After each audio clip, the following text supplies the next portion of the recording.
I'm Doreen Harris, President and CEO of the New York State Energy Research and Development Authority, a proud C3E ambassador, and it is a real honor to be here with each of you to celebrate certainly this incredible convening of powerful women in clean energy all across our country and the leaders that we're here to celebrate as awardees. And so, it is my special privilege to present the C3E Government Award today to Kim Smaczniak, Special Counsel at the Federal Energy Regulatory Commission, or FERC. Congratulations, Kim. Kim is in her 14th year as a public service attorney, 9 of which have been within the federal government. Prior to FERC, Kim led the Clean Energy Program at Earth Justice, a nonprofit law firm, served as a climate change negotiator for the U.S. State Department's Office of Global Change, and served as counsel to the U.S. Senate Environment and Public Works Committee, and as a trial attorney for the U.S. Department of Justice. Quite a resume, I must say. And so I don't need to remind each of you in the room really how central transmission planning and execution is to the clean energy transition.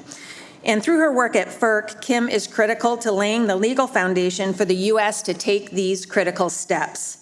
She has shaped historic reforms to policies and rulemakings that better enable the grid to reliably and affordably sustain this transition to clean energy.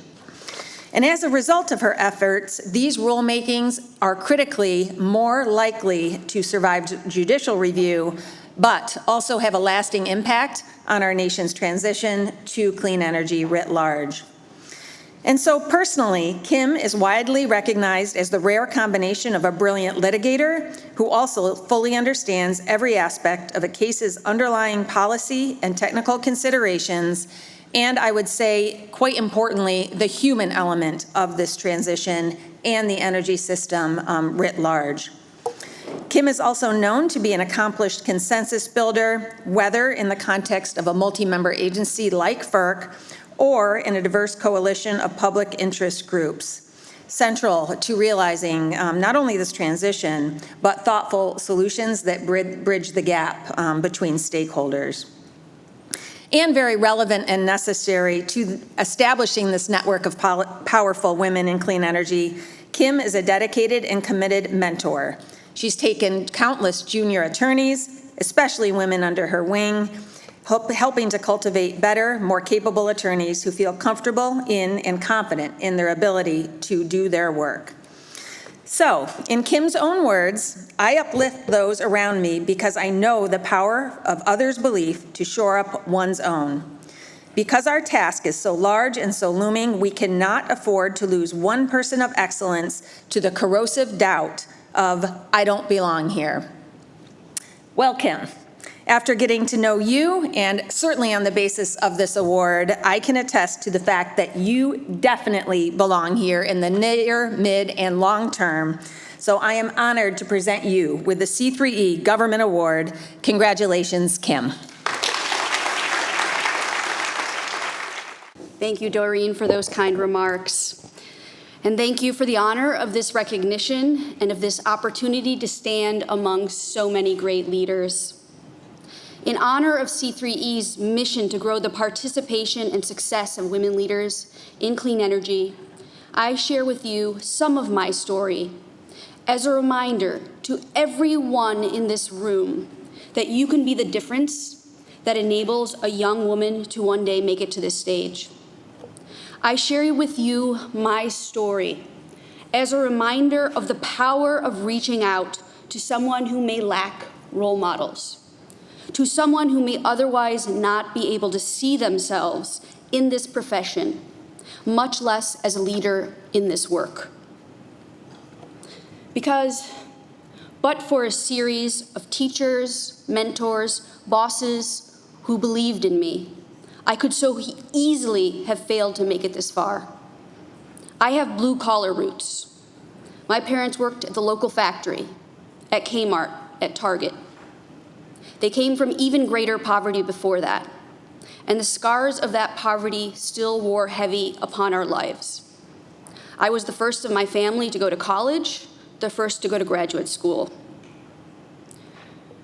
We need to reach more women like me, the ones who don't look the part at first, but with support early on can learn, thrive, and then lead.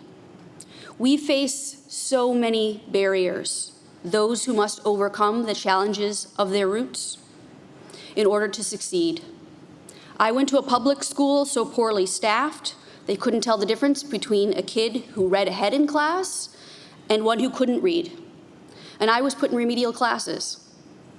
You would have been forgiven for doubting, if you'd met me when I was a teen, that I would even manage to finish high school. I didn't know how to talk the professional talk or walk the professional walk. In college, a professor used some of his own research budget to pay me to take typing lessons because he saw I didn't know how. And it's not just the lack of investment that holds us back. Poverty comes with it a baseline level of uncertainty, sometimes chaos, that is a constant resistance to moving forward. But I urge you to look past that lack of polish, that lack of investment, to the raw talent beneath. Because these women, who like me must defy the odds to come into their own, they will bring something we all need to this work. The power and perspective of our roots shapes our leadership, leaves us resilient and focused. My background forged my abiding commitment to public service.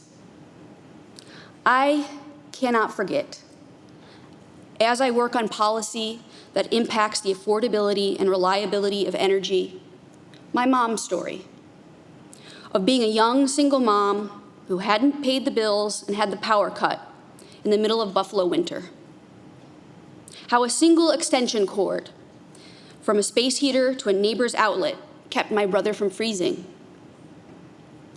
I remember what it felt like for most of my early life to be so disempowered from political and civic life that there was no point of engagement. If you've never known anyone who has changed the course of important decisions, why would I believe I could?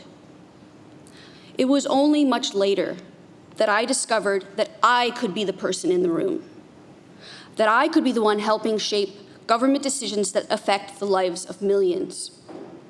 And I feel both a strong moral obligation to seize that opportunity and deep gratitude, because so few of those like me will ever be in those rooms. Those experiences enabled me to be more than just good at my job. They give me the drive to show up through adversity, the wisdom to know which battles are worth fighting, the sharp focus on what really matters, not the recognition for this work, the prestige, certainly not the money. It is the people behind the policy that matter. And I stand before you today as one who overcame. And I assure you that your actions can be the difference to the next person with a background like mine making it to this stage. Throughout my career, but especially early on in my career, I leaned into the support of others in order to believe in myself. This support need not be a grand investment because even the smallest gestures made all of the difference. When a professional I admired reached out and gave me a special responsibility, be that a research position during college, a particularly challenging case as an attorney, it said to me in essence, "You can do this. I believe in you." And I began slowly to see myself as more than an interloper in professional spaces, but as someone who could thrive. My confidence that I belong here is a patchwork quilt stitched together from the confidence bestowed by others over many years. Together, I call on all of us in this room, Let us be part of that quilt of support for the next generation of those who must overcome. Let me close with my thanks to my nominators, because the list of those who have supported me would be too long to name them all. But I want to at least acknowledge my former commissioner, Allison Clements, who first saw my work at FERC and decided this deserves to be recognized, and to Matt Christensen, the general counsel, who picked up the baton and got it done. So thank you to you both for your belief in me. And thank you so much for this honor today, and it's just such an honor to be here with you.